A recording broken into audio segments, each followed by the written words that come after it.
가진 것 쥐불도 없는 노인네. 며느리가 시어머니를 향해 손가락질하며 비아냥거렸습니다. 저희도 살아야죠. 어머니까지 책임질 여유 없다고요. 아들이 어머니를 향해 차갑게 내뱉습니다. 그리고 한겨울밤 70대 어머니는 가방 하나 들고 집에서 쫓겨 났습니다. 하지만 며칠 후 아들 부부가 신문 일면을 장식한 어떤 기사를 본 순간 얼굴이 하얗게 질렸습니다. 도대체 그들이 본 것은 무엇이었을까요? 오늘도 사연 지금 시작합니다. 최민석의 아파트 거실은 온통 값비싸 보이는 가구들로 가득했습니다. 이탈리아산 가죽 소파와 독일제 원목 식탁, 그리고 벽 한쪽을 모두 차지한 대형 텔레비전까지 집안의 모든 물건이 죗값을 뽐내는 듯했죠. 하지만 그 화려함이 무색하게 집안의 공기는 얼음장처럼 차갑기만 했습니다. 부엌에서는 박복래가 구수한 된장찌의 냄새를 맡으며 마지막 간을 보고 있었어요. 이은 평생을 살아온 그녀의 손은 나무 껍질처럼 거칠었지만 국자를 쥐고 뚝배기를 적는 손길만큼은 조금의 망설임도 없이 능숙했습니다. 수진아, 저녁 다 됐다. 민석이 언제쯤 온다니? 복래가 뜨거운 뚝배기를 식탁에 조심스럽게 올리자 방에서 나온 며느리 이수진이 코를 막으며 미간을 찌푸렸습니다. 아우, 이게 무슨 냄새야? 어머니, 요즘 세상에 누가 이런 촌스러운 걸 먹어요. 수진이 소파에 몸을 던지듯 앉아 스마트폰을 켜며 배달 앱을 열었습니다. 화면을 위아래로 휙휙 넘기며 메뉴를 살피는 그녀의 얼굴에는 짜증이 가득했죠. 냄새 때문에 머리 아파 죽겠네. 그냥 시켜 먹을래요? 일식이나 이탈리아 음식으로요. 그래도 내가 아침부터 애써서 끓인 건데. 복래가 더러워진 앞치마를 벗으며 조심스럽게 말했습니다. 애서 끓인 걸 제가 꼭 먹어야 하는 건 아니잖아요. 다음부터는 제발 미리 물어보고 하세요. 수진아, 어른한테 그런 식으로 말하는 게 아니다. 뭐가 아니에요. 저희 이런 거 안 좋아한다고 몇 번을 말씀드렸어요. 수진이 차갑게 대꾸하자 복래는 더 이상 아무 말도 하지 못했습니다. 그때 현관문이 부서져라 열리며 민석이 비틀거리며 들어왔어요. 그의 얼굴은 술기운과 스트레스로 시뻘겋게 달아올라 있었고 서류 가방을 소파 위로 집어던지며 소리쳤습니다. 젠장, 되는 일이 하나도 없어. 민석이 넥타이를 거칠게 잡아당겨 풀어 헤쳤습니다. 오늘도 계약도 놓쳤어. 대체 미팅 가서 뭘 어떻게 하는 거야? 수진이 스마트폰에서 눈을 떼지도 않은 채 건성으로 물었습니다. 협력업체 그 자식들이 또 딴소리야. 조건이 마음에 안 든다고 판을 엎겠다는 거야. 그럼 조건을 맞춰주던가? 어떻게든 구슬려서 사업 다 내는 게 능력. 아니야, 맞춰줄 돈이 어디 있어. 이런 식으로 가다가는 정말 회사 문 닫게 생겼다고. 민석이 양손으로 머리를 감싸지며 한 숨을 내쉬자 복래가 조용히 다가가 그의 어깨에 손을 올렸습니다. 민석아, 많이 힘들겠네. 속 시끄러워도 밥이라도 한술 떠라. 아빠, 지금이 상황에 밥이 넘어가요? 민석이 신경질적으로 어머니의 손을 뿌리쳤습니다. 복래가 휘청이며 한 걸음 뒤로 물러났죠. 다 어머니 때문이잖아요. 내가 다른 놈들처럼 제대로 된 뒷받침이라도 있었으면 이런 개고생은 안 했을 거 아니에요. 민서가 애미한테 그게 무슨 말이냐. 사실이잖아요. 친구 박상현이는 아버지가 부동산으로 돈 싸들고 와서 미천 대져가지고 지금 사업이 얼마나 잘 나가는데요. 어머니 태훈이 아시죠? 걔네 부모는 공장을 통째로 물려줘서 걱정 없이 사는데 복래는 입술을 굳게 담은 채 아들의 분노를 온몸으로 받아내고 있었습니다. 그런데 나는 맨손으로 시작해서 이게 뭐예요? 죽어라 고생만 하고 있잖아요. 어머니한테 화풀이 좀 그만해. 수진이 스마트폰으로 메뉴를 고르며 무심하게 말했습니다. 화풀리, 이게 화풀리로 보여 사실을 말하는 거잖아. 젊었을 때 땅이라도 좀 사두시지. 아버지 돌아가시고 나서도 그냥 손 놓고 계셨잖아요. 민서가 복내의 목소리에 처음으로 힘이 들어갔습니다. 아버지 돌아가신 다음에 내가 뭘 하면서 너를 키웠는지 정말 몰라. 뭘 하셨는데요? 가게 하나 제대로 못 키우고 접으신 것 말고요. 그 가게로 널 대학까지 보냈다. 대학 보내는 게 뭐 대단한 일이에요? 요즘 세상에 누가 대학 안 가는데요. 그런 건 부모로서 당연히 해야 할 의무 아니에요? 민석이 비웃듯 말하자 복내의 손이 미세하게 떨려왔어요. 그럼 뭐예요? 어머니가 조금만 더 능력이 있으셨다면 내가 이런 고생 안 했을 거라고요? 그만해, 복내가 나지막이 중얼거렸습니다. 뭐라고요? 그만하라고 했다. 이번에는 전과 다른 목소리였습니다. 오랫동안 참아왔던 무언가가 섞 나오는 듯한 소리였죠. 에이 몰라, 피곤해 죽겠네. 민석이 소파에 몸을 던지며 텔레비전 리모컨을 집어들었습니다. 시끄러운 뉴스 소리가 거실을 가득 채웠어요. 일식 주문할 건데 뭐 먹을래? 수진이 여전히 스마트폰 화면을 보며 물었습니다. 아무거나 시켜. 그냥 아무거나. 복내는 더 이상 그곳에서 있지 않고 조용히 자신의 방으로 향했습니다. 삐걱거리는 문손잡이를 돌려 들어가자 작고 어두운 공간이 그녀를 맞았습니다. 침대 옆 서랍을 열고 깊숙한 곳에서 낡은 가죽 앨범을 꺼냈죠. 표지가 해져서 모서리가 말려 올라간 앨범을 무릎 위에 올렸습니다. 첫 페이지를 넘기자 빛바른 사진 한 장이 나타났어요. 젊은 복내가 남편과 함께 종로의 작은 가게 앞에서 환하게 웃고 있었습니다. 여보, 복내가 사진 속 남편의 얼굴을 손가락으로 가만히 얼루만졌습니다. 거실에서 들려오는 시끄러운 소음이 희미하게 들려왔지만 그녀는 오직 앨범 속의 행복한 추억에만 집중했습니다. 그저 조용히 지나간 날들을 되새기며 지금의 아픔을 견뎌내고 있었죠. 다음 날 거실 한가운데 이수진이 스마트폰을 귀에 대고 꼴 떨어지는 목소리로 통화하고 있었습니다. 그녀의 손가락은 통화하는 내내 자신의 명품 가방 로고를 무의식적으로 만지고 있었죠. 응, 그럼 이번 주 토요일 어때? 우리 집에서 집들이 겸해서 다 같이 보자. 전화기 너머로 친구들의 환호성이 들려오자 수진의 입가에 만족스러운 미소가 번졌습니다. 어머, 얘 좀 봐. 뭘 사온대. 됐어? 빈손으로 와도 돼.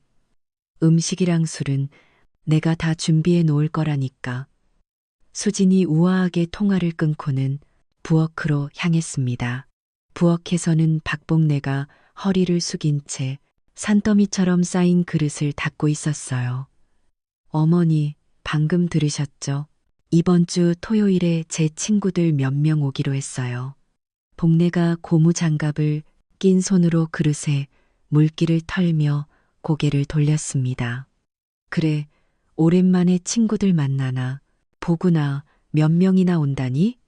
한 6명, 7명. 아무튼 집들이니까 음식 좀 제대로 준비해 주셔야겠어요. 수진이 손가락을 꼽아가며 메뉴를 시작했습니다. 그 모습은 마치 식당에 주문을 넣는 손님 같았습니다. 일단 모듬전 푸짐하게 부치시고요. 잡채랑 갈비찜도 해야겠네요. 그리고 상큼하게 먹을 나물 무침도 몇 가지 과일도 제일 비싼 걸로 사다가 예쁘게 깎아주시고요. 알았다. 그렇게 준비하면 되겠니? 네, 그리고 제일 중요한 거, 어머니. 수진이 복내의 얼굴을 똑바로 쳐다보며 말했습니다. 제 친구들 앞에서는 그냥 없는 사람처럼 조용히 부엌에만 계세요. 괜히 나와서 말 것이면 분위기 이상해지니까. 복내가 설거지를 하던 손을 그대로 멈췄습니다. 싱크대 수도꼭지에서 물이 떨어지는 소리만 들려왔습니다. 그게 대체 무슨 소리냐? 별 뜻은 아니에요. 그냥 제 손님들이니까 저랑 제 친구들끼리 편하게 놀게 해달라는 뜻이에요. 복내는 아무 대답 없이 다시 그릇을 시작했습니다. 그날은 그릇과 그릇이 부딪히는 소리가 유난히 날카롭게 들렸습니다. 토요일 오후가 되자 현관벨이 쉴새 없이 울렸습니다. 수진의 친구들이 명품 옷과 가방으로 한껏 멋을 낸 채 거실로 들어섰어요. 어머, 수진아, 집 내준다. 이게 몇 평이야? 인테리어는 또 어디서 한 거래? 잡지에 나오는 집보다 더 좋아. 친구들의 감탄사가 연신 터져 나왔습니다. 그 시각 복내는 낡은 앞치마를 두르고 머리에 삼각건까지 쓴 채 부엌에서 땀을 뻘뻘 흘리고 있었습니다. 기름 냄새와 음식 냄새가 온몸에 가득 배어 있었죠. 복내가 음식이 가득 담긴 커다란 쟁반을 들고 거실로 나갔습니다. 와, 이게 다 뭐야? 냄새 장난 아니다. 수지나 집밥, 냄새나. 한 친구가 노릇하게 부쳐진 김치전을 입에 넣으며 호들갑을 떨었습니다. 수진이 어깨를 으쓱하며 자랑스럽게 대답했습니다. 그치? 우리 집 음식 맛이 좀 괜찮아. 복내는 묵묵히 빈 그릇을 치우고새 음식을 내며 부엌과 거실을 오았습니다. 친구들은 복내를 마치 투명 인간이라도 되는 것처럼 대하며 자기들끼리 수다를 떨기 바빴죠. 수진아, 근데 저분은 누구셔? 그때 한 친구가 복내의 뒷모습을 턱짓으로 가리키며 물었습니다. 복내가 부엌으로 들어가는 것을 확인한 수준이 친구들 쪽으로 몸을 바싹 기울였습니다. 그녀의 목소리가 비밀을 말하듯 작아졌어요. 저분, 이번에 새로 구한 가사 도우미야. 어머, 진짜 음식 너무 잘하시는데. 응, 근데 손이 좀 느려서 답답해 죽겠어. 나이가 많아서 그런가 봐. 수진이 친구들만 들으라는 듯이 속삭했습니다. 아기야, 요즘 젊은 사람 구하기가 하늘의 별 따기라잖아. 그래도 음식 솜씨는 최고다. 음식이야. 뭐, 나이 드신 분들이 다 그렇지 않나 할 줄 아는 게 그런 것밖에 더 있겠어? 바로 그 순간이었습니다. 부엌 안쪽에서 그 대화를 모두 들어버린 복내의 손에서 힘이 풀렸어요. 들고 있던 접시가 싱크대 안으로 떨어지며 쨍그랑하고 날카로운 소리를 냈습니다. 어머, 깜짝이야. 이게 무슨 소리야? 한 친구가 부엌 쪽을 돌아보며 물었습니다. 수진이 와인잔을 흔들며 아무렇지 않게 대고했습니다. 아, 신경 쓰지 마. 아줌마가 그릇 깼나 보지 뭐. 복내는 가슴 구석이 쿵하고 내려앉는 것을 느꼈습니다. 손이 부들부들 떨려왔지만 애써 떨림을 감추며 깨진 접이 조각을 주었죠. 거실에서는 친구들의 웃음소리가 끊이지 않았습니다. 아줌마, 여기 물 좀 더 갖다 주세요. 한 친구가 부엌을 향해 큰 소리로 외쳤습니다. 복내는 아무 표정도 짓지 않으려 애으며 물병을 들고 거실로 나갔습니다. 마치 정말 가사도우미가 된 사람처럼 말이죠. 해가 저물고 친구들이 모두 돌아간 뒤 거실은 전쟁터처럼 어수선했습니다. 복내는 말없이 널려있는 빈 접시와 술병들을 치우기 시작했어요. 소파에 편하게 기대에 앉아 스마트폰을 보던 수진이 입을 열었습니다. 어머니, 오늘 고생 많으셨어요. 친구들이 음식 정말 맛있었다고 난리였어요. 복는 대답하지 않았습니다. 그저 묵묵히 바닥에 떨어진 과자, 부스러기를 쓸어 담을 뿐이었죠. 며느리의 입에서 나온 가사도움이라는 그 차가운 단어가 심장에 밝힌 듯 아팠으니까요. 다음 날 최민석의 사무실은 그야말로 전쟁터 같았습니다. 아침부터 전화벨은 쉴 새 없이 울려댔고 책상 위에는 붉은 글씨로 독촉이라 쓰인 우편물들이 산더미처럼 쌓여 있었죠. 컴퓨터 화면에 떠 있는 계좌 잔고는 위태롭게 깜빡이고 있었습니다. 다시 전화벨이 날카롭게 울렸습니다. 여보세요. 대한건설입니다. 민석이 떨리는 손으로 수화기를 들며 말했습니다. 아, 최 사장. 약속한 날짜가 한참 지났는데 대체 자재 대금은 언제 줄까요?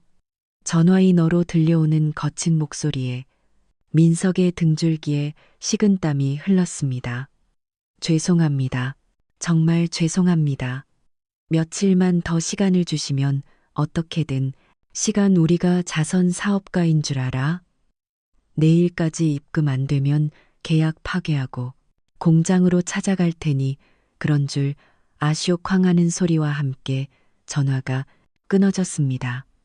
민석이 수화기를 내려놓기 무섭게 또 다른 전화가 울렸어요. 민석 사장, 우리 태평양 물산인데 더는 못 기다려.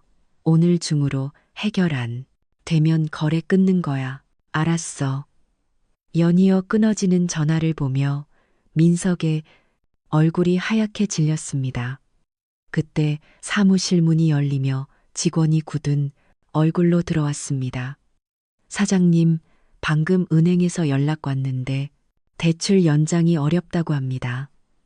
뭐, 그게 무슨 소리야? 민석이 의자에서 벌떡 일어났습니다. 담보 가치가 떨어져서 추가 대출은 어림도 없다고 그렇게 통보해 왔습니다. 그럼 우린 이제 어떡하라고? 민석이 양손으로 머리를 감싸쥐고 의자에 주저앉았습니다. 직원이 차마 입이 떨어지지 않는다는 듯 머뭇거리다 말했습니다.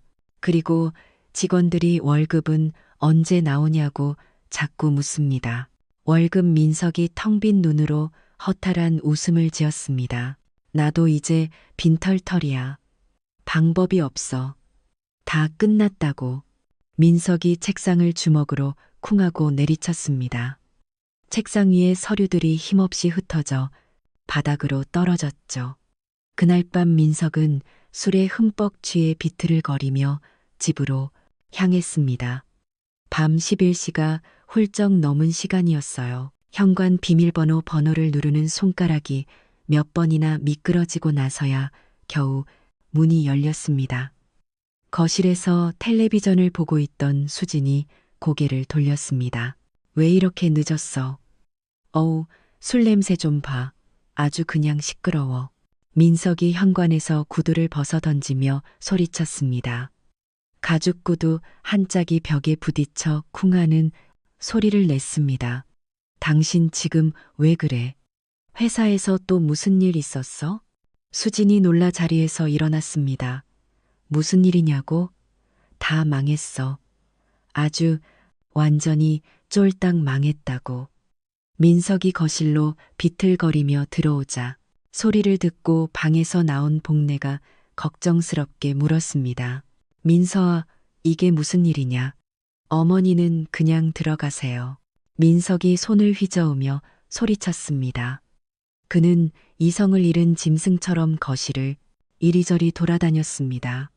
계약은 다 날아가고 돈줄은 다 막히고 은행에서는 대출도 안 해준다잖아. 그래서 어쩌겠다는 건데? 수진이 불안한 얼굴로 묻자 민석이 옆에 있던 소파 쿠션을 집어 바닥에 던졌습니다. 뭘 어떠해? 다 끝이라고. 그는 소파 옆에 놓인 화분을 발로 걷어찼습니다. 화분이 넘어지며 시커먼 흙기것일 바닥 사방으로 튀었습니다. 아, 미쳤어. 민서아. 복내가 놀라서 다가왔습니다. 그 순간 민석이 복내를 향해 손가락질하며 악을 썼습니다. 다 어머니 때문이야. 뭐가 또 내이냐. 애초에 어머니가 제대로 된 미천이라도 쥐어줬으면 내가 이 고생 안 했을 거. 아니야. 민석이 텔레비전 선반 위에 있던 리모컨을 집어 벽에 던졌습니다. 리모컨이 쨍랑 소리를 내며 산산조각 났습니다. 나는 맨손으로, 정말 맨손으로 시작해서 이 꼴이 된 거잖아. 그렇다고 집안 물건을 이렇게 다 때려 부으면 어떠해? 수진이 울상이 되어 외쳤지만 민석의 귀에는 들리지 않았죠. 그는 식탁 위에 있던 접시들을 팔로 번에 쓸어버렸습니다. 하얀 접시들이 바닥에 떨어지며 날카로운 파열음을 냈습니다. 어머니가 조금만 더 능력이 있었더라면, 조금만 더 멀리 내다봤더라면, 그만해라 민서가 제발. 복내가 떨리는 목소리로 말했습니다. 왜 그만해요? 내가 친구들한테 얼마나 무시당하는지 알아요? 뒷배도 없이 사업한다고 민석이 벽에 걸린 가족 사진 액자를 떼어내 바닥으로 집어던졌습니다. 액자 유리가 박살나며 사진 속 웃고 있는 가족의 얼굴 위로 금이 갔습니다. 복내는 그 모습을 보며 눈물을 글썽이었습니다. 하지만 아무 말도 하지 않았습니다. 그저 깨진 유리 조각처럼 흩어진 아들의 분노를 온몸으로 맞으며 조용히 눈물만 흘리고 있었죠. 네, 알겠습니다. 거실은 전쟁의 폐허와도 같았습니다. 깨진 유리 조각과 흙더미 사이에서 최민석이 어린아이처럼 끝대며 흐느끼고 있었죠. 그 모습을 지켜보던 이수진이 차갑게 질린 얼굴로 입술을 꽉 깨물었습니다. 이제 다 끝났어. 정말로 다 끝이야. 민석이 양손으로 얼굴을 가린 채 너두리를 늘어놓았습니다.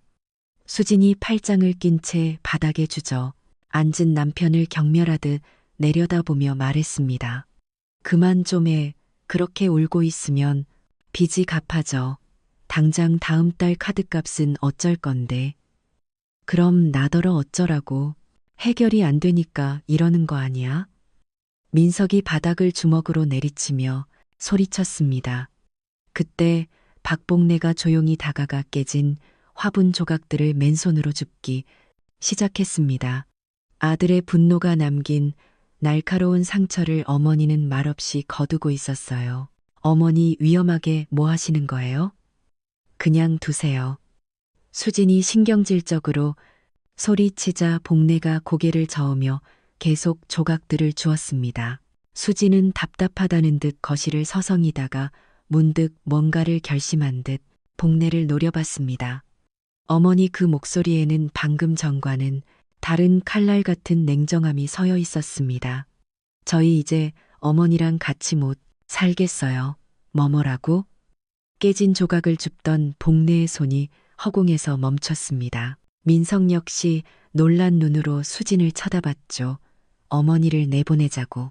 지금 당장. 그래, 당장. 아시잖아요. 저희 이제 길바닥에나 함께 생긴 빈털털리인 거. 어머니까지 책임질 여유 저희한테 없다고요? 수진의 말에 민석의 눈빛이 흔들렸습니다.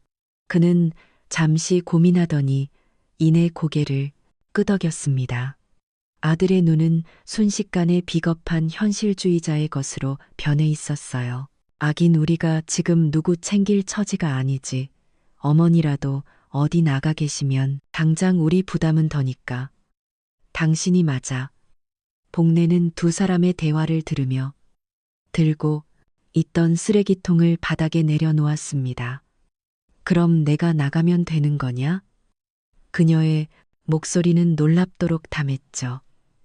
그 말이 끝나기 무섭게 수진이 망설임 없이 복내의 방으로 향했습니다. 그녀는 복내의 낡은 옷장을 열어 옷가지들을 되는 대로 꺼내 바닥에 던지기 시작했어요.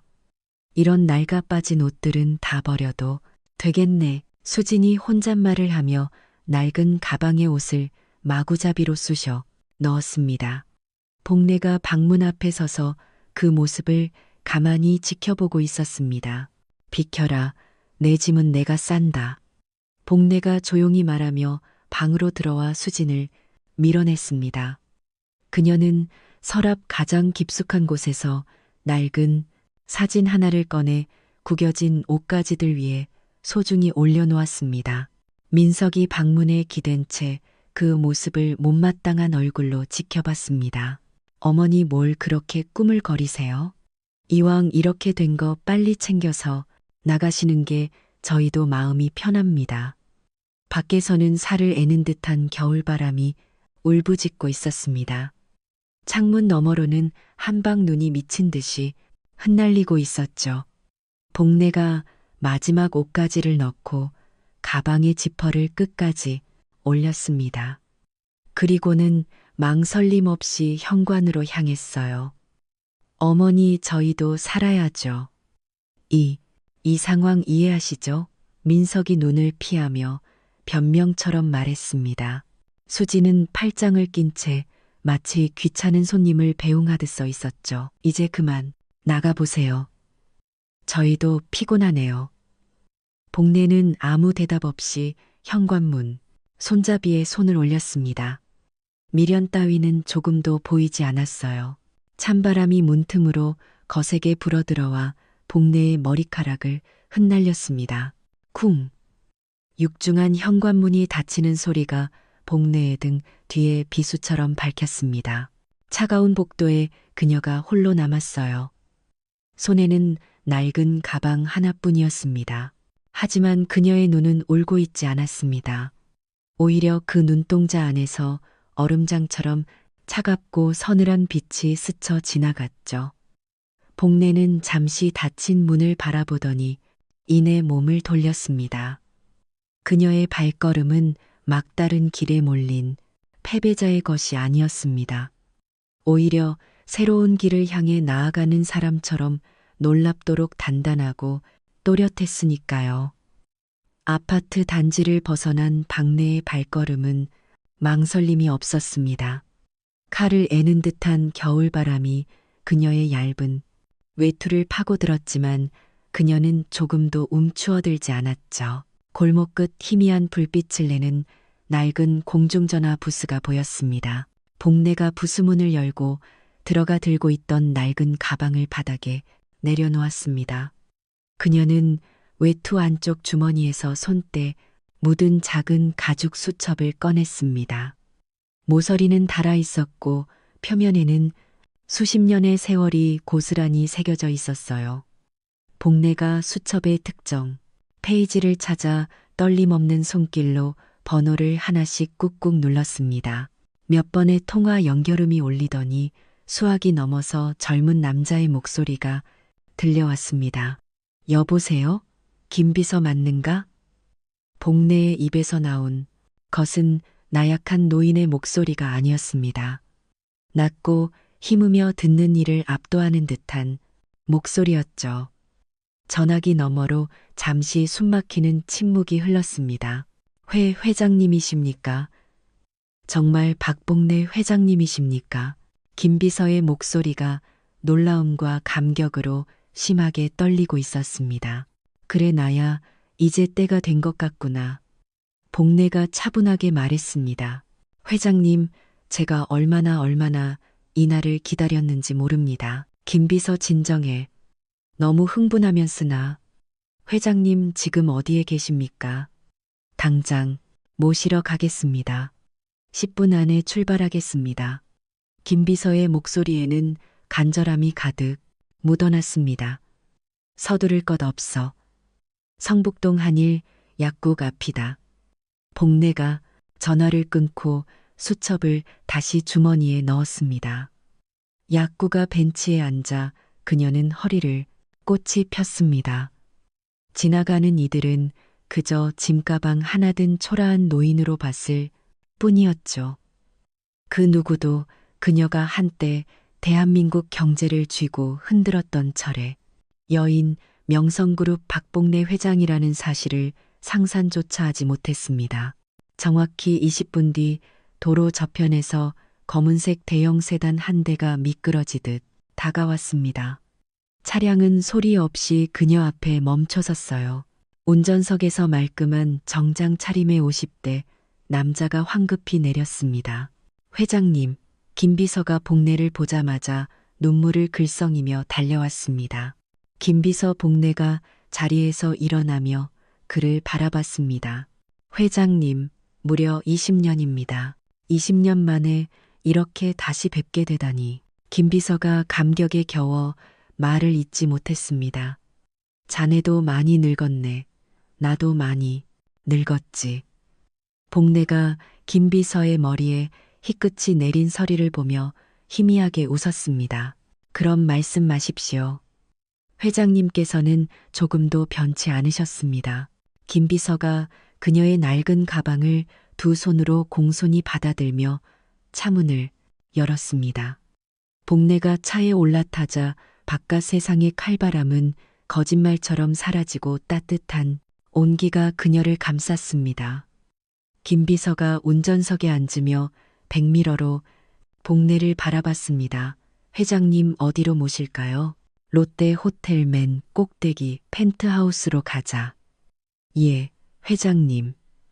회장님께서 돌아오실 날만 기다리며 20년째 비워두었습니다.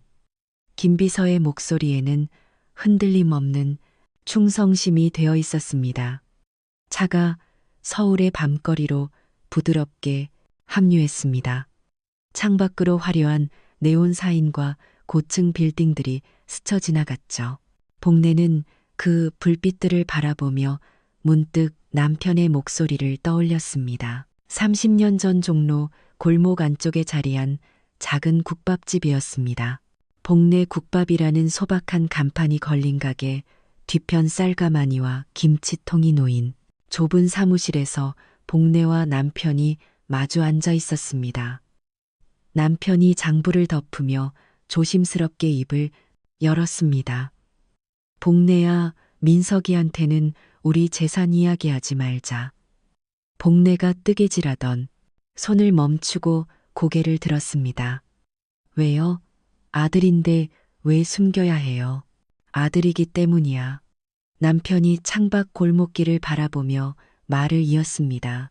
지금 우리가 부동산 투자로 꽤 벌어들이고 있지만 그 아이는 모르는 게 좋겠어. 그래도 언젠가는 알게 될 텐데. 물론 알게 되겠지. 하지만 지금이 아니야. 남편이 복내의 손을 잡으며 진지하게 말했습니다. 민석이가 스스로 설 수 있을 때까지는 우리가 가난한 국밥집 주인인 줄 알고 살았으면 해. 왜 그래야 하는 거예요? 돈에 기대지 않고 자기 힘으로 살아가는 법을 배워야 하거든. 복내가 의한 표정을 지었습니다. 그런데 우리가 힘들게 번 돈인데 아들이 편하게 살면 안 되나요? 편하게 사는 게 문제가 아니야. 의존하게 되는 게 문제지. 남편이 일어나 작은 금고를 열며 말했습니다.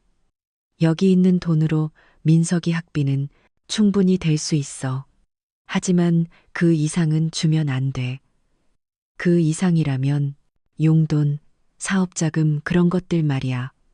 그런 건 자기가 벌어서 써야 해. 복내가 고개를 갸우뚱했습니다. 그럼 우리가 이렇게 부자인 걸 언제까지 숨기자는 거예요? 민석이가 진짜 어른이 될 때까지, 돈이 없어도 당당하게 살 수 있을 때까지. 남편이 복내 앞에 앉으며 단호하게 말했습니다.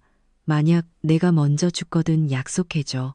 민석이가 스스로 설 때까지는 절대 도와주지 말라고.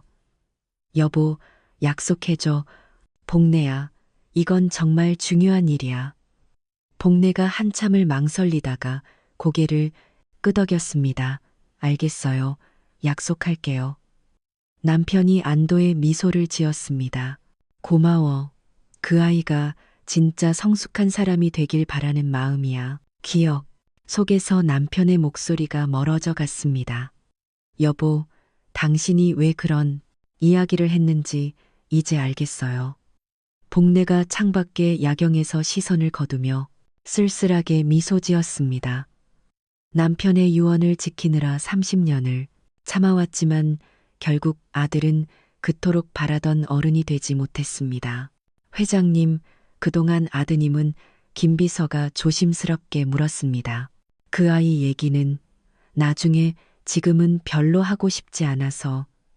복내의 목소리에서 온기가 순식간에 사라졌습니다. 죄송합니다, 회장님. 차가 롯데 호텔 정문에 도착하자 대기하고 있던 호텔 지배인이 달려 나와 문을 열었습니다. 모든 직원이 허리를 90도로 숙여 그녀를 맞이했죠. 박 회장님 기다리고 있었습니다. 복내가 고개를 끄덕이며 로비로 들어섰습니다. 전용 엘리베이터의 숫자가 올라갈수록 복내의 표정은 부드러운 할머니에서 차가운 기업 청수의 얼굴로 시시각각 변해갔습니다. 펜트하우스 문이 열리자 거대한 통리창 너머로 서울의 야경이 폭포수처럼 쏟아졌습니다. 남산타워와 한강, 그리고 보석처럼 반짝이는 수많은 불빛이 그녀의 발에 펼쳐져 있었어요. 김비서 복내가 야경을 등지고 서서 말했습니다. 예, 회장님, 내일부터 바빠질 게다. 마음 단단히 먹어도 언제든 명령만 내리십시오, 회장님. 김비서가 깊이 고개를 숙이고 조용히 물러났습니다.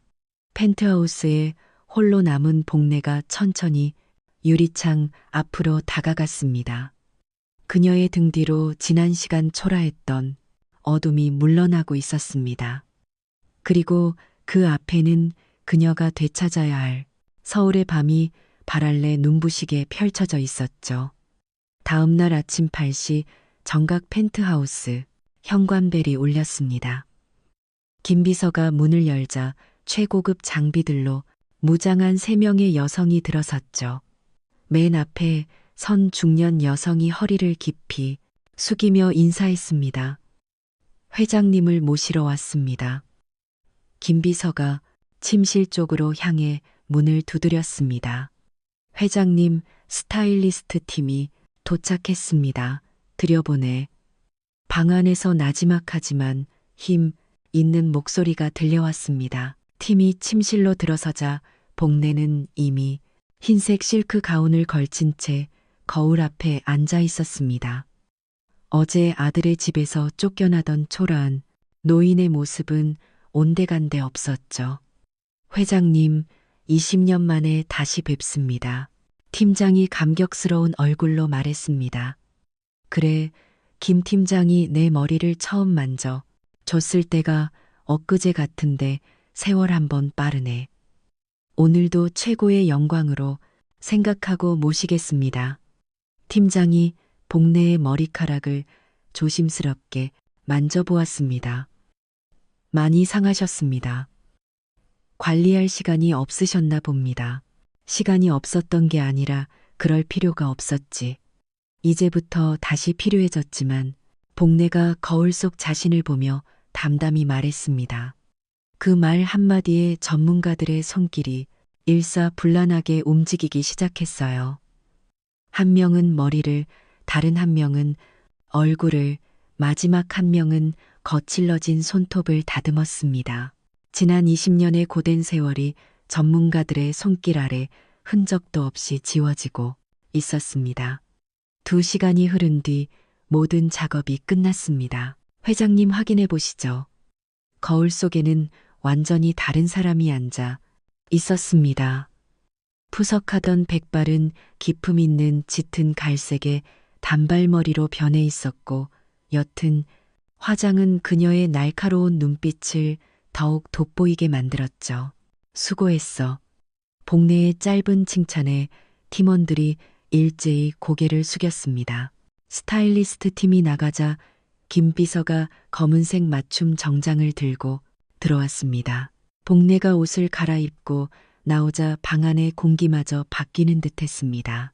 회장님, 이 변호사와 정 이사님이 도착했습니다. 들어오라고 전에 복내가 거실 소파 깊숙이 앉아 다리를 꼬았습니다. 잠시 후 50대 남성 2명이 서류, 가방을 들고 들어와 90도로 허리를 숙였습니다. 박 회장님 다시 뵙게 되어 영광입니다. 2 사람 다 고생 많았어. 그동안 내 금고는 잘 지키고 있었겠지. 복내가 농담처럼 말했지만 두 사람의 얼굴은 긴장으로 굳어 있었습니다. 이 변호사가 서류 가방에서 두꺼운 파일을 꺼냈습니다. 회장님께서 맡기신 종로 일대 부동산 자산은 현재 시가 총액 약 470억 원으로 평가됩니다. 은행 예금과 주식은 예금 80억 원, 그리고 주식 및 펀드 자산이 150억 원입니다. 현재까지 총 자산은 698억 원입니다. 평범한 사람은 평생 만져보지도 못할 액수였지만 복내는 눈 하나 깜짝하지 않았어요. 그녀는 김비서가 따라준 차를 한 모금 마시며 말했습니다. 그게 전부인가? 20년 동안 고작 그 정도밖에 못 불렸어. 죄송합니다. 회장님. 두 사람의 얼굴이 하얗게 질렸습니다. 복내가 피식 웃으며 자리에서 일어나 창가로 걸어갔습니다. 농담이야. 이만하면 잘 지켜준 거지. 5월 임대 수입은 얼마나 들어오나? 매달 세금을 제하고 약 15억 원 정도 들어오고 있습니다. 연 180억이라 쓸만하겠군. 복내가 서울 시내를 내려다보며 말했습니다. 그런데 회장님 앞으로의 계획이 어떻게 되시는지 여쭤봐도 되겠습니까? 정 이사가 조심스럽게 물었습니다. 복내가 천천히 뒤돌아서며 두 사람을 바라봤습니다. 그녀의 눈빛에는 과거의 카리스마가 불꽃처럼 되살아나 있었습니다. 이제 진짜 일을 시작해야지. 진짜 일이라고 하시면 재단을 세우는 일. 명성 장학재단으로 장학재단. 말씀이십니까? 그래. 돈 없어서 공부 못하는 아이들, 끼니 걱정하는 노인들, 내가 다 돌봐줄 거야. 복내의 목소리에 강한 확신이 담겨 있었죠. 얼마 정도 규모를 생각하고 계십니까? 일단 100억부터 시작하지. 예, 100억 원이요. 정 이사가 놀라 되물었습니다. 복내가 소파에 다시 앉으며 서늘하게 말했습니다. 왜 부족해? 아닙니다. 회장님 충분하고도 남습니다. 돈은 쌓아두라고 있는 게 아니야. 사람을 위해 써야 진짜 돈이지. 그리고 기자회견도 준비해. 기자회견까지 말입니까? 그래, 명성그룹 박내 회장이 20년 만에 돌아왔다고 온 세상에 알려야지. 거울 속에는 더 이상 아들에게 멸시받던 초라한 노파는 없었습니다. 20년 전 세계 재계를 호령하던 철의 여인 박 회장이 완벽하게 돌아와 있었죠. 일주일 뒤 최민석이 자신의 사무실 문 앞에 망연자실한 채 서 있었습니다.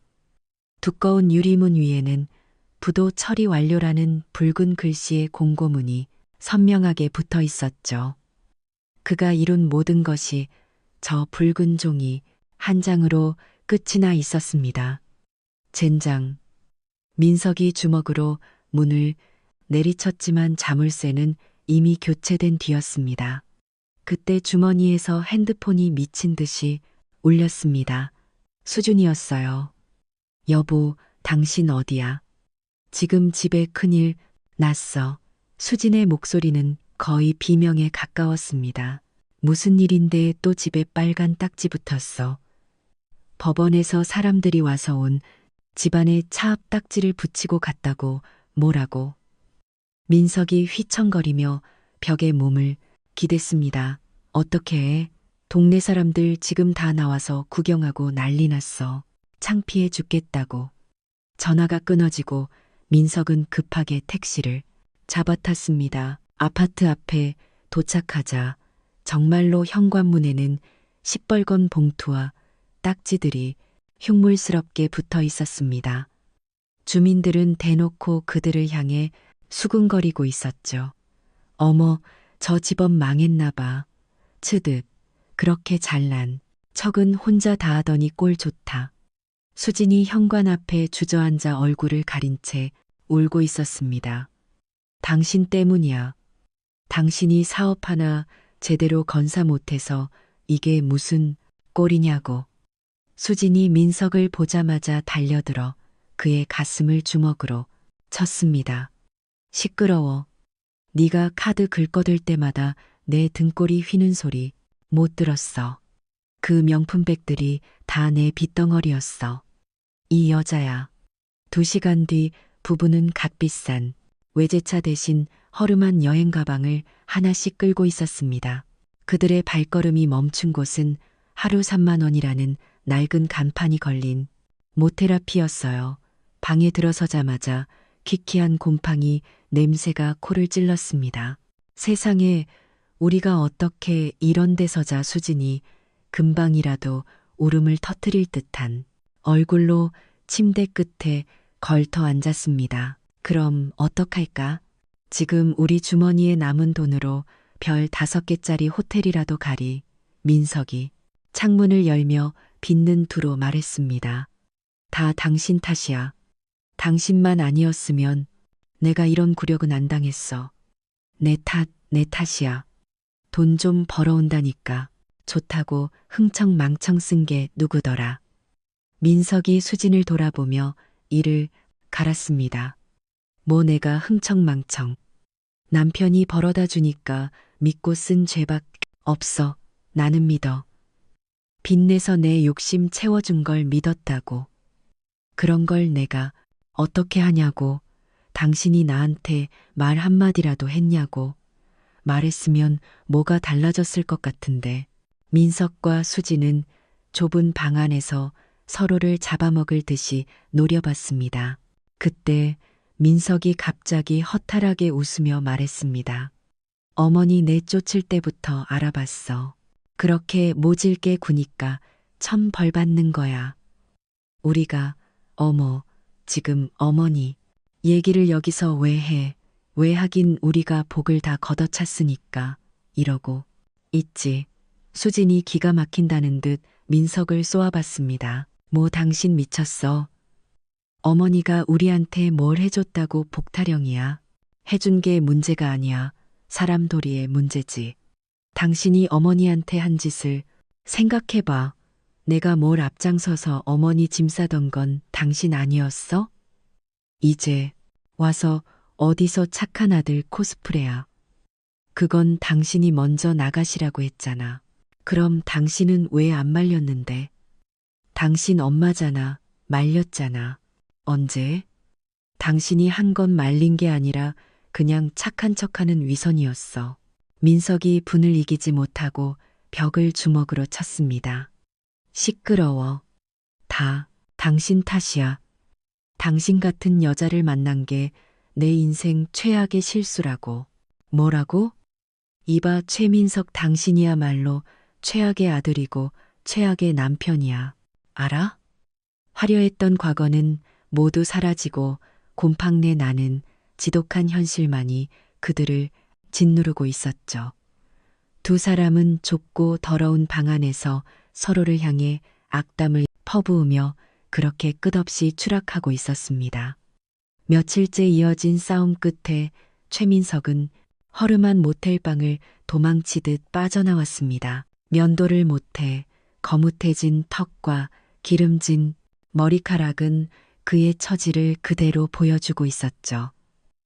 주머니를 뒤져보니 남은 것은 꼬깃꼬깃한 1,000원짜리 몇 장과 동전 몇 개뿐이었습니다. 그는 마지막 지푸라기라도 잡는 심정으로 낡은 공중전화 붓으로 향했습니다.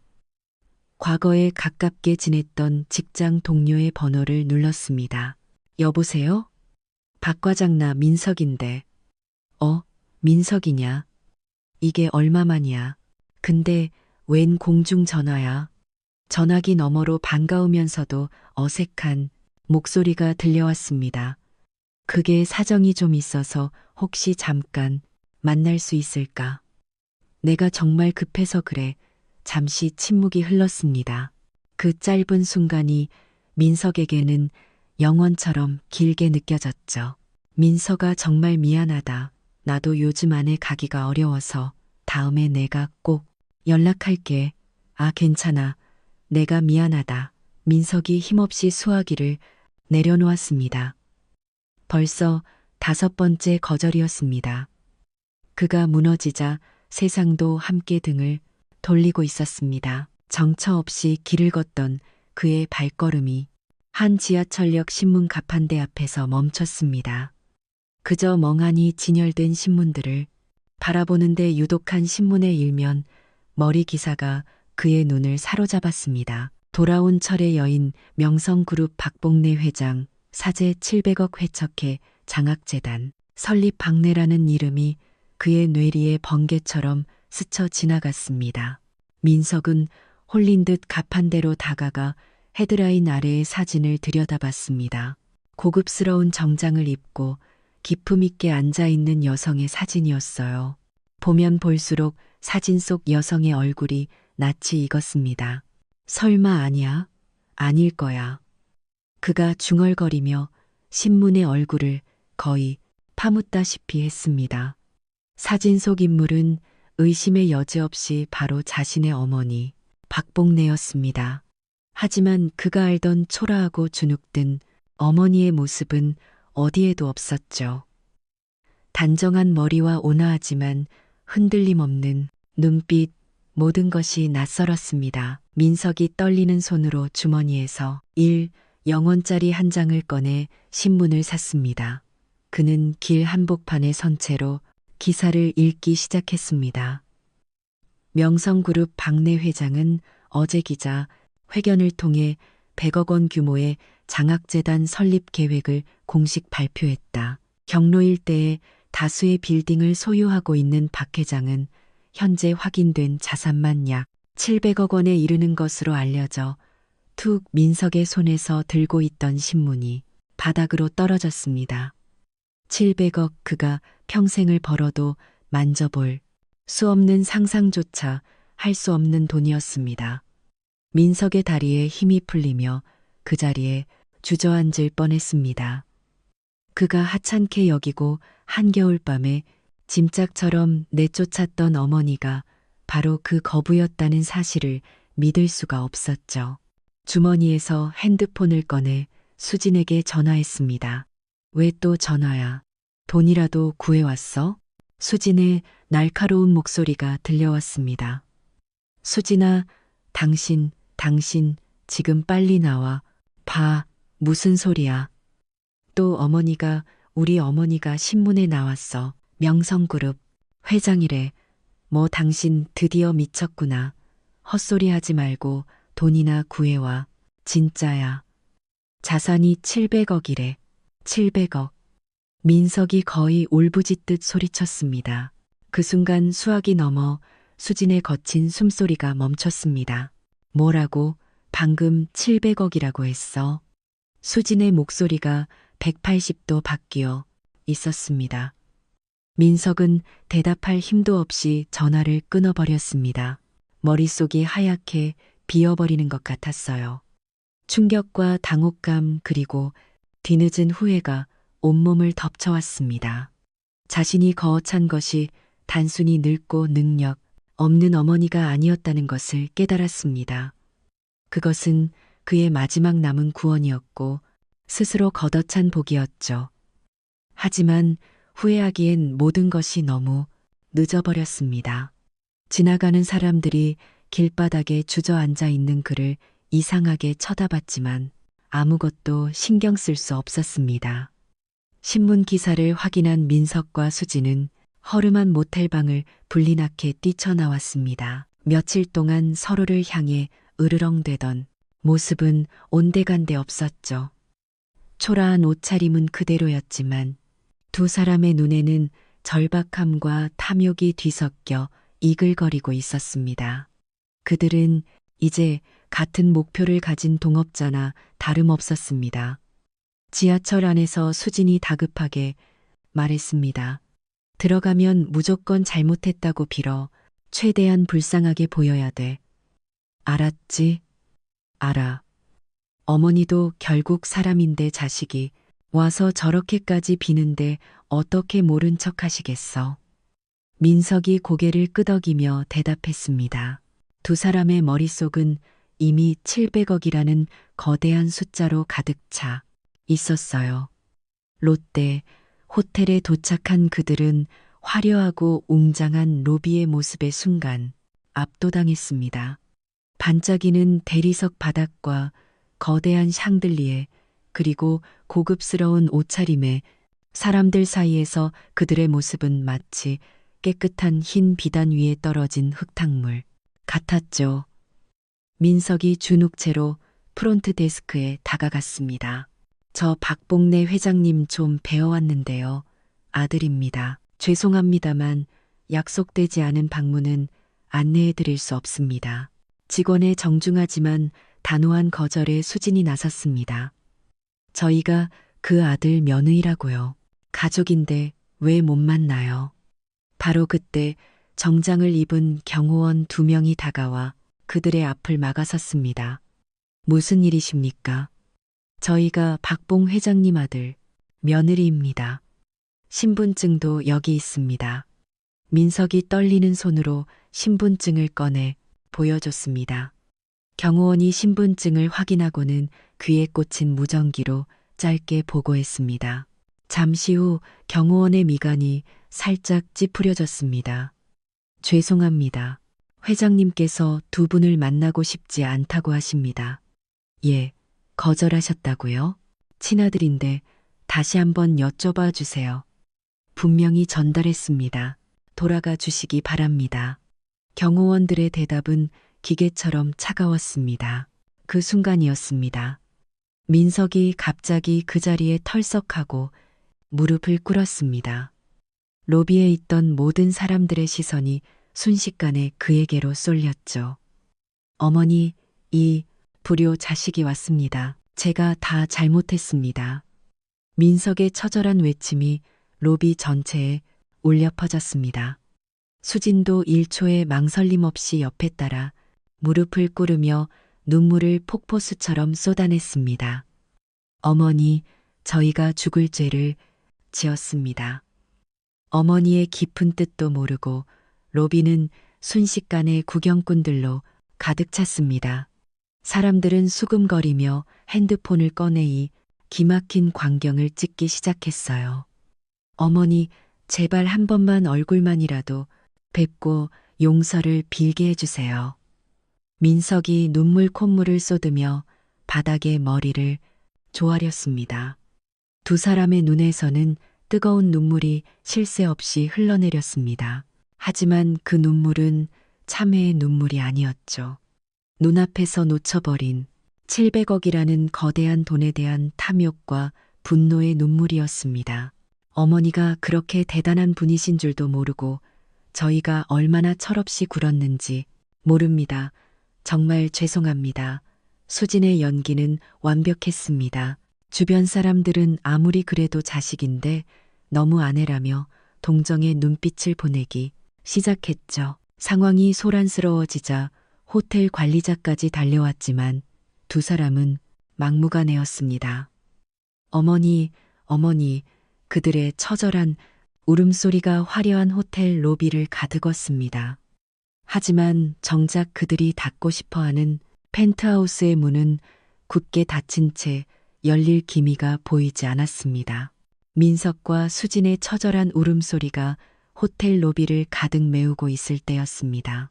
소란을 구경하던 사람들의 웅성거림이 거짓말처럼 멎습니다. 모두의 시선이 한 곳으로 향했죠. 로비 2층 화려한 난간 위로 검은색 정장을 입은 박봉래가 마치 여왕처럼 아래를 굽어보고 있었습니다.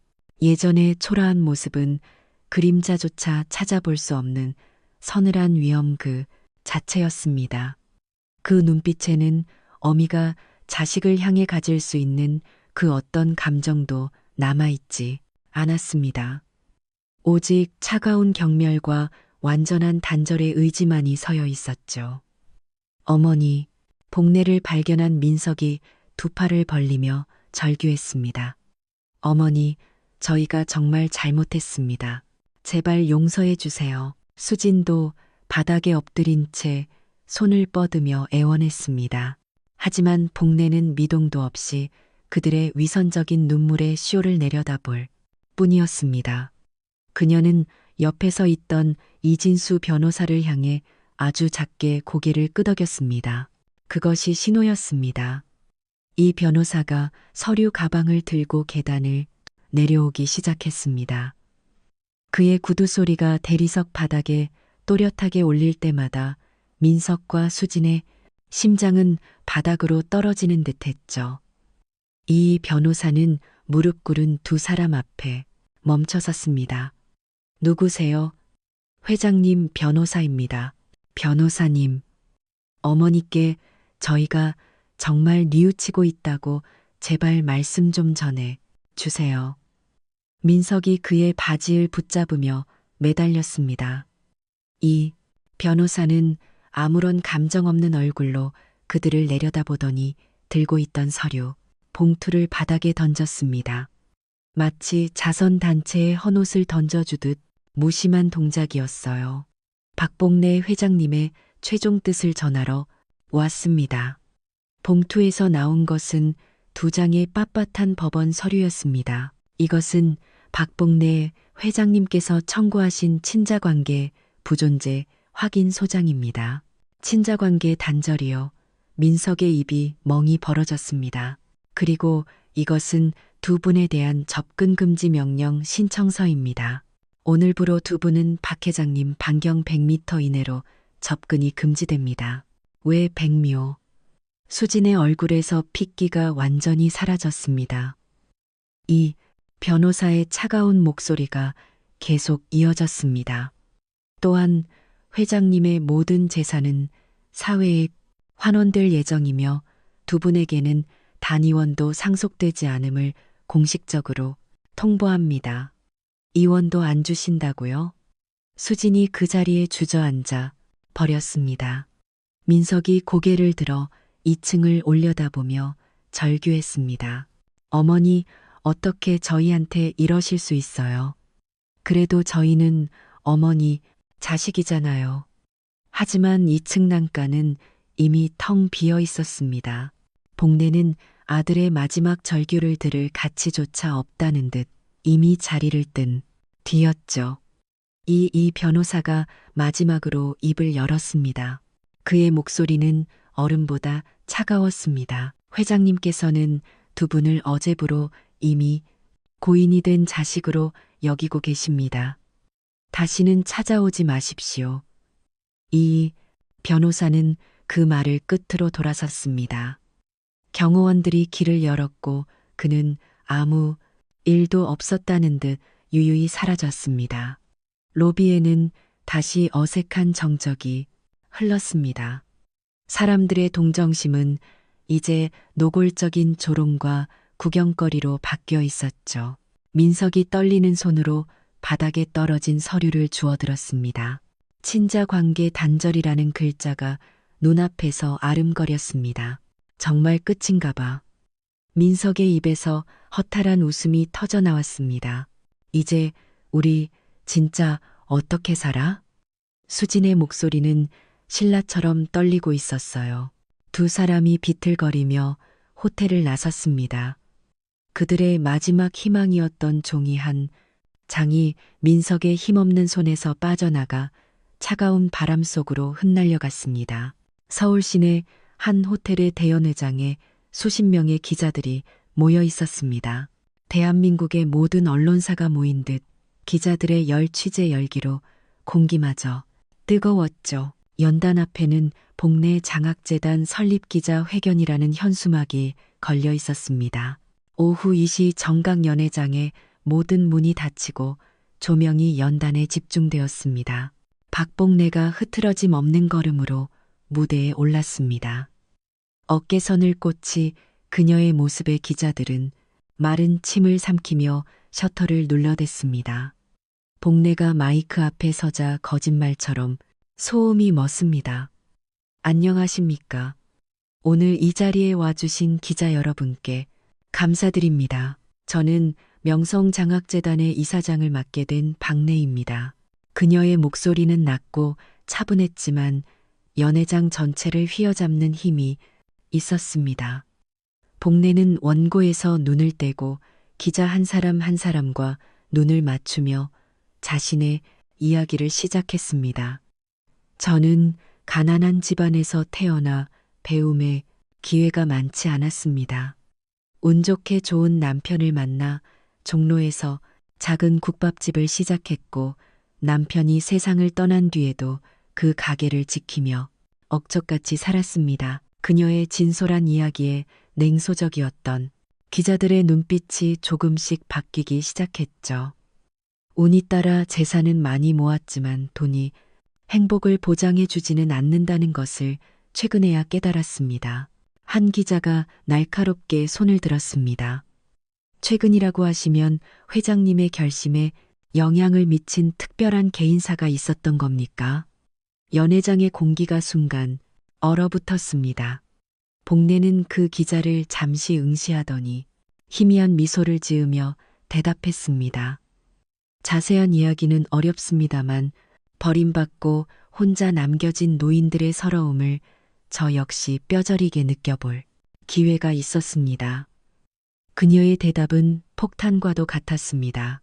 기자들은 그 말 속에 숨겨진 엄청난 사연을 짐작하며 미친 듯이 타자를 쳐댔습니다. 다른 기자가 곧바로 질문을 이어받았습니다. 회장님의 이런 뜻깊은 결정에 가족분들은 어떤 반응이신지 궁금합니다. 복내는 그 질문에 잠시 말을 멈췄습니다. 그녀는 정면의 방송사 카메라를 똑바로 바라봤습니다. 마치 텔레비전 너머에 누군가에게 직접 말하는 것 같았죠. 제게 가족은 없습니다.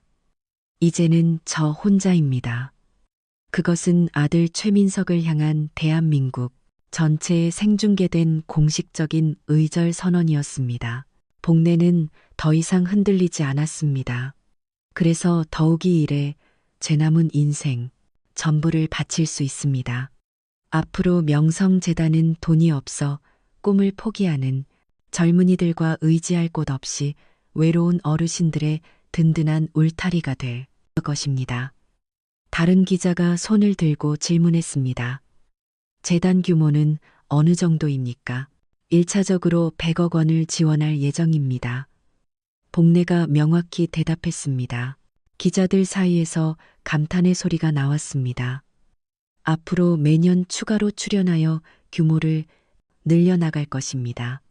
최종적으로는 제가 가진 재산의 대부분을 사회에 환원할 생각입니다. 기자회견이 끝나고 복내가 연회장을 나서려 할 때 한 젊은 기자가 다가와 깊이 고개를 숙였습니다. 회장님, 정말 존경합니다. 저도 회장님 같은 어른이 되고 싶습니다. 복내가 처음으로 따뜻한 미소를 지으며 그의 어깨를 두드려 주었습니다. 복내가 연회장을 나서며 김 비서를 돌아봤습니다. 우리 남편이 나 잘했다고 칭찬해 주겠지. 김 비서 훌륭하셨습니다.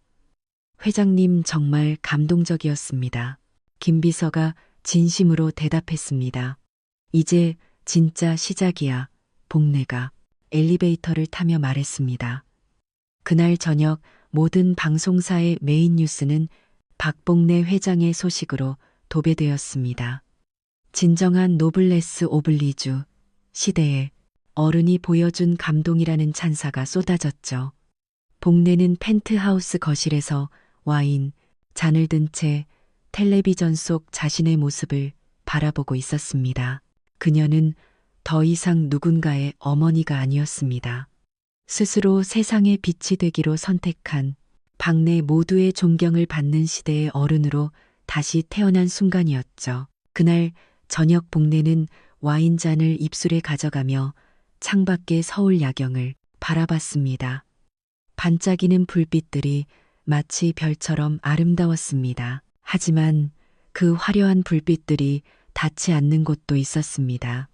가로등 불빛조차 제대로 닿지 않는 어둡고 축한 골목길.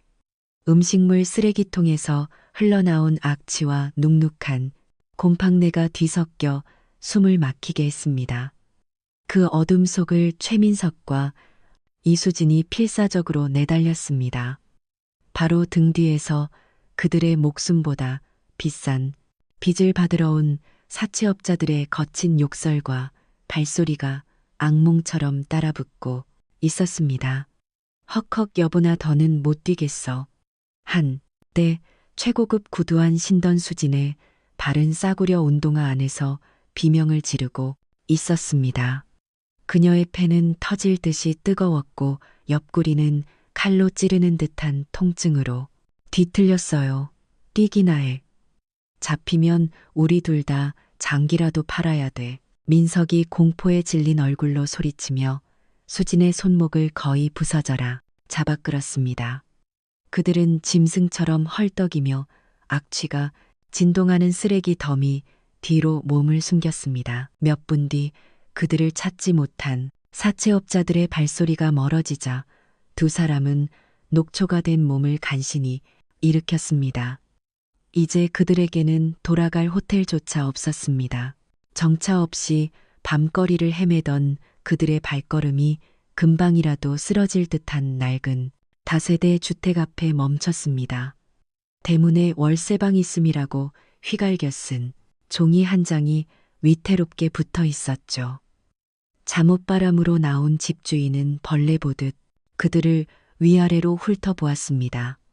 이 시간에 방을 구해색을 보니 보증금은 어림도 없겠고 한 달치 선불 20만 원 실으면 가든가. 민석이 주머니에 남은 마지막 쌈짓돈을 탈탈 털어 집주인의 손에 쥐어주었습니다. 그들이 안내받은 곳은 건물 가장 구석진 햇빛 한 줌 들지 않을 것 같은 옥탑방 바로 아래 쪽방이었습니다.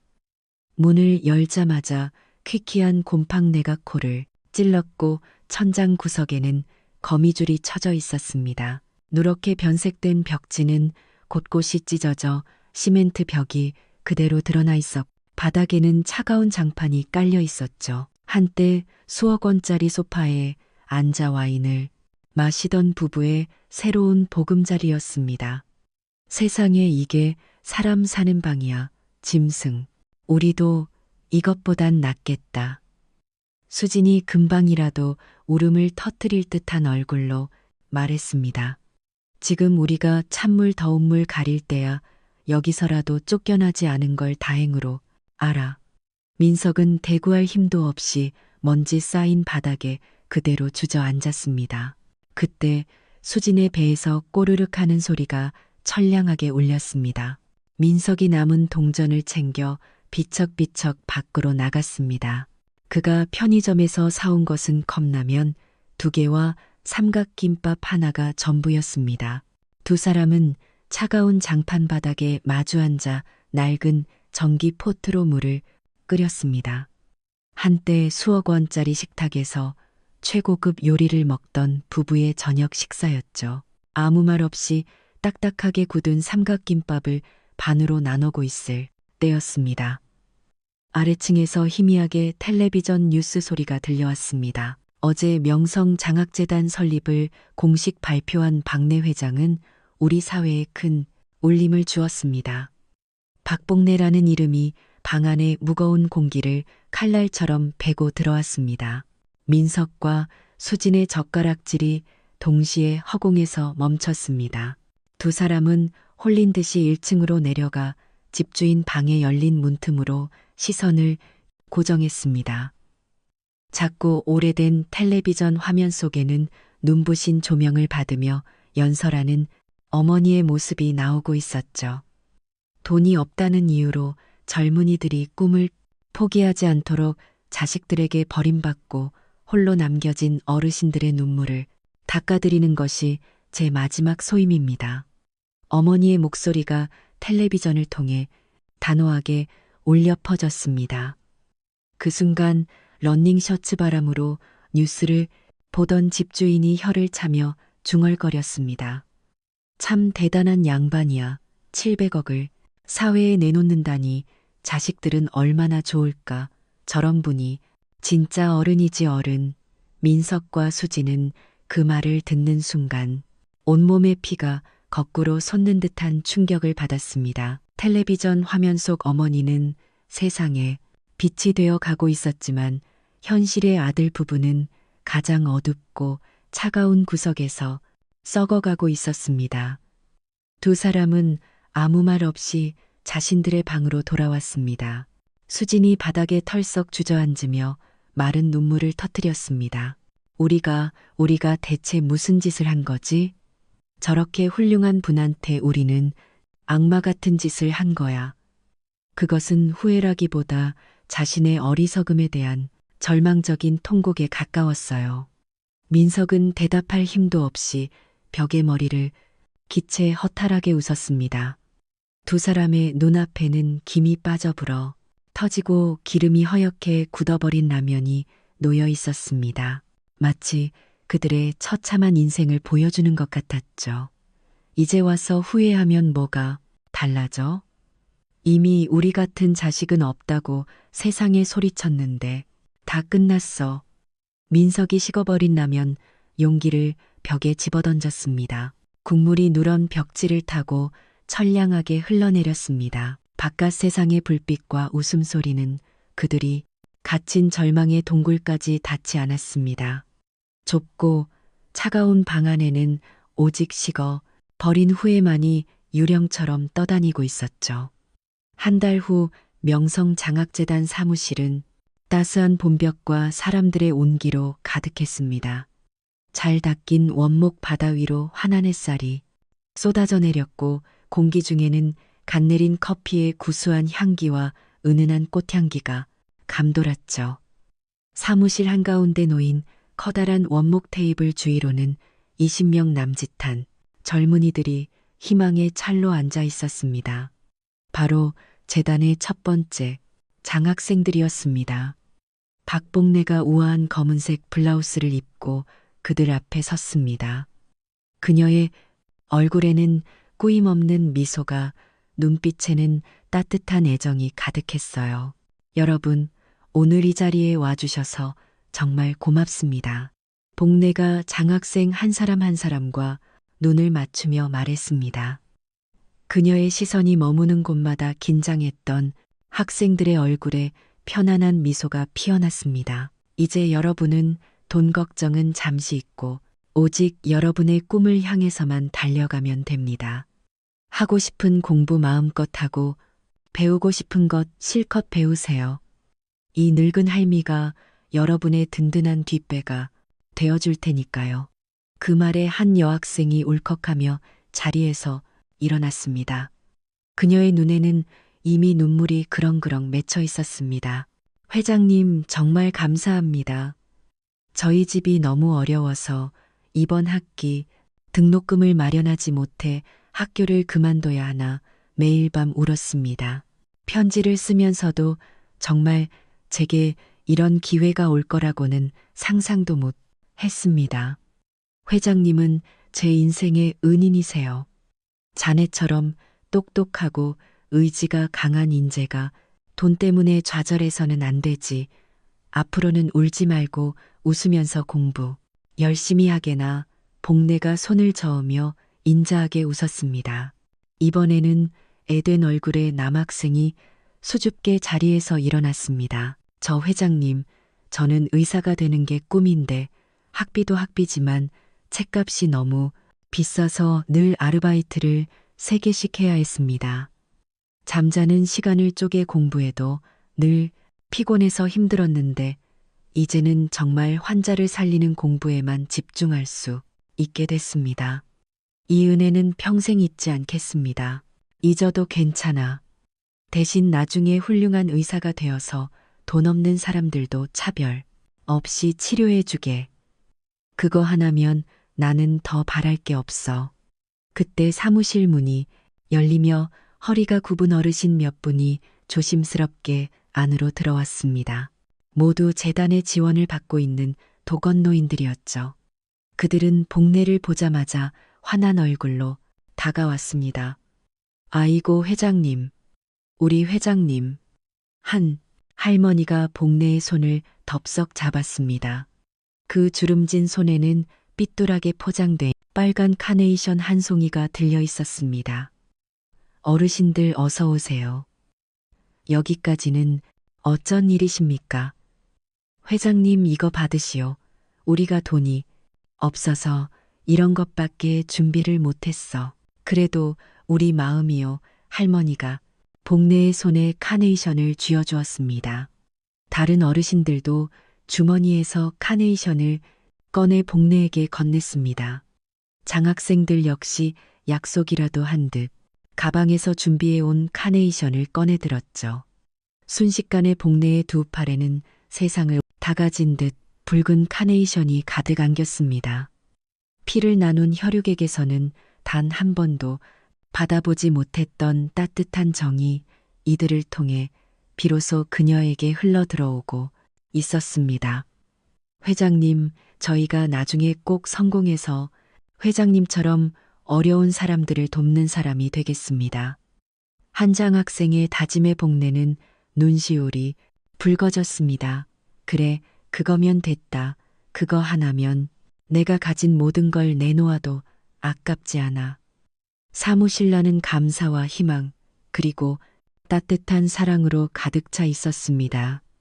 하지만 바로 그 시각 서울의 가장 후미진 달동네 낡은 다세대 주택의 단칸방에서는 전혀 다른 풍경이 펼쳐지고 있었습니다. 최민석이 곰팡이가 핀 차가운 바닥에 누워 거미줄이 처진 천장을 멍이 바라보고 있었죠. 이수진은 벽을 향해 등을 돌린 채 새우처럼 몸을 웅크리고 있었습니다. 방 안은 두 사람의 무거운 침묵으로 가득 차 숨쉬는 것조차 고통스러웠습니다. 민석의 눈가에서 뜨거운 눈물 한 방울이 소리 없이 흘러내렸습니다. 그의 머릿속에서는 영화처럼 지나간 날들이 끊임없이 재생되고 있었습니다. 어머니 때문에 이 모양이야. 라고 악을 쓰던 자신의 추악한 모습, 가게 하나 제대로 못 키우고 접으신 것 말고 뭘 하셨냐며 어머니의 인생을 통째로 무시했던 잔인한 말들이 심장을 파고들었습니다. 그 하찮나 보이던 가게가 700억 제국의 씨앗이었다는 사실을 그는 이제야 알게 된 것이었죠. 수진 역시 낡고 축한 베개에 얼굴을 묻은 채 소리 없는 울음을 삼켰습니다. 요즘 세상에 누가 이런 촌스러운 걸 먹어요. 라며 어머니의 정성을 무시했던 순간 가사도움이라며 어머니의 존재를 지워버렸던 기억이 떠올라 온몸이 부서지는 듯 아팠습니다. 그 모든 것이 자신이 그토록 멸시했던 시어머니의 돈으로 누렸던 사치였다는 사실이 이제 와서야 지독한 치욕으로 다가왔습니다.